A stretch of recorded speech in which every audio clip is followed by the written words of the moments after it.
So what are the laws of war and how do they apply here? Let's bring in Natasha Hausdorff. She's a barrister and international law expert and the director of the UK Lawyers for Israel group. Thank you very much for being with us, Natasha. Tell us, what are the laws of war and how do they apply here when you've got a regular army on one side and a terrorist group on the other?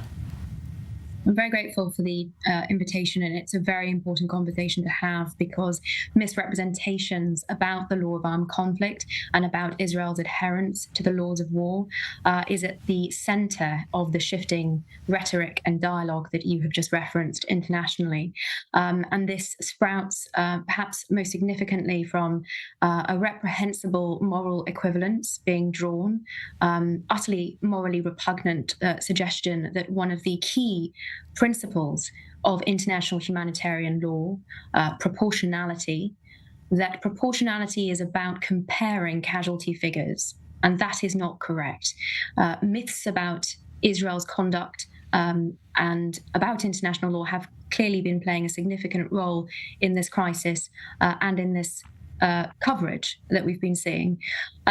Proportionality, which is perhaps the most misunderstood aspect of the laws of war, it's followed by Israel in that every strike that Israel takes, every military action is weighed up and analyzed to make sure that, according to international law, the anticipated collateral damage, so the harm to civilians, is proportionate to the military aims of a strike that is militarily necessary and that legitimately targets terrorist infrastructure.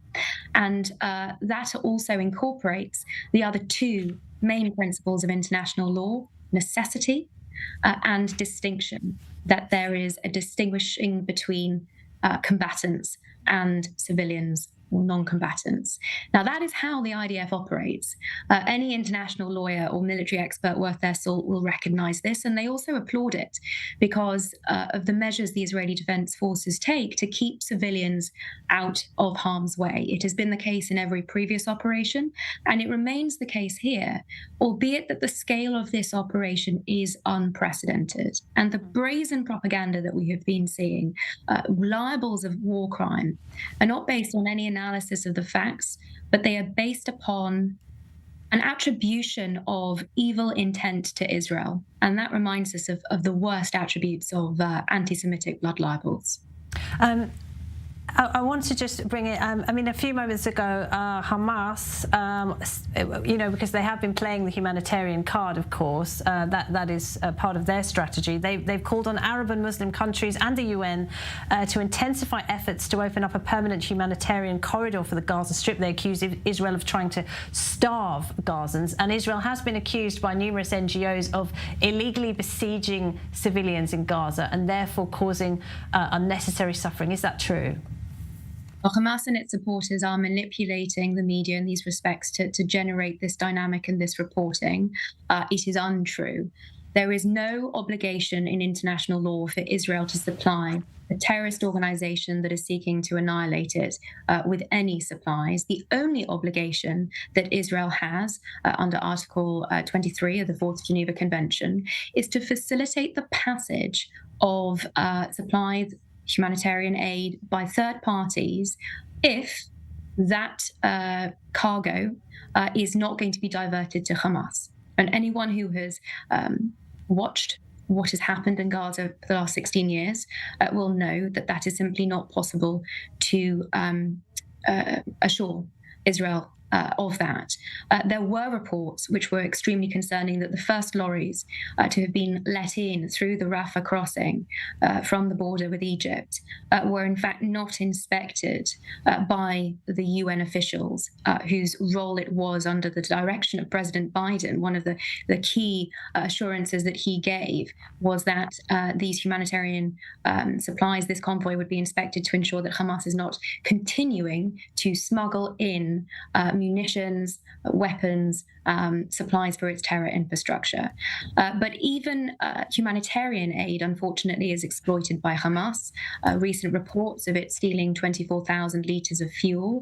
None of this can simply be brushed aside, and it is all very important context in understanding Israel's legal obligations. And the fact of the matter is that in facilitating, as it is now, and Prime Minister Benjamin Netanyahu reiterated earlier today that the humanitarian convoys would continue, that is over and above the requirements of international law on Israel when looked at in black and white. And just before you go, Natasha, I mean, the Palestinian Authority is signed up to the International Criminal Court. Did Hamas commit war crimes, and could that have an impact, the fact that they are signed up to the ICC, bizarrely? Well, it's indisputable that Hamas, and not just Hamas, let me be clear, that the 3,000 terrorists that infiltrated across the border on the 7th of October included members of Palestinian Islamic Jihad. There are reports, of course, also of Fatah, affiliate of the PLO, PFLP, terrorists being included. So we need to be careful in calling out the threat to Israel and not laying this entirely under the banner of Hamas. But of course, what we have seen, the atrocities that you have just been describing once again, undeniably war crimes, this is nothing new. Hamas has very publicly committed war crimes. It uses its own people as human shields. It fires onto Israeli civilians. We have not seen that being picked up by the international community so far. So I don't think we should be holding our breath despite the scale of these travesties.